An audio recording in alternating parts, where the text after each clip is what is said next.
Okay, was born in Detroit, Michigan, went to schools in Detroit.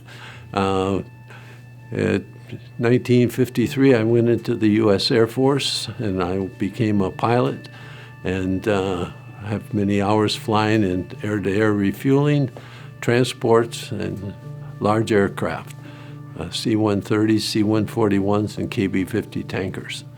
I retired in 1973 with a little over 6,000 hours in the air, which means about 3 times that much time on the ground. I met my wife in Newburgh, New York. I went to church and marched my troops to church. You could do that in the old days. And she was a guest soloist, and she and I have traveled the world. She was a professional singer and sung all over the world, and I flew all over the world.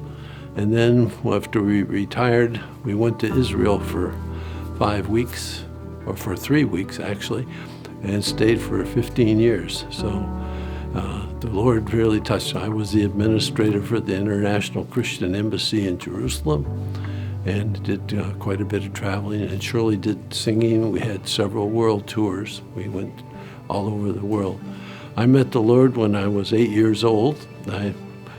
My parents were not practicing Christians, but they insisted that my 3 sisters and I catch the Sunday school bus, the little Baptist Sunday school bus that came by on Sunday morning, and no matter what else, we had to go to Sunday school, to church. And so one Sunday we missed the bus for some reason, and the bus was hit by a train, and everybody was killed, including the pastor, who was the bus driver. So at his funeral, they had an altar call, and I went down and gave my heart to the Lord. I can't say that I lived as a strong Christian for all my years. As a high school kid, I was pretty wild and woolly, full of fleas. And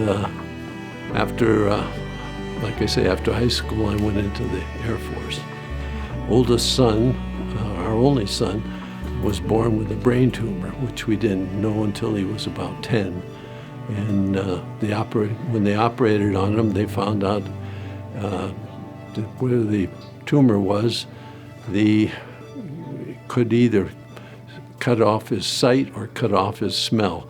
And I had to make that decision, and I figured not smelling is not as bad as not being able to see. So, and he's had some funny jobs because he couldn't smell stuff. So anyway, he wasn't supposed to live past his teen years. He's now a grandfather with many grandkids.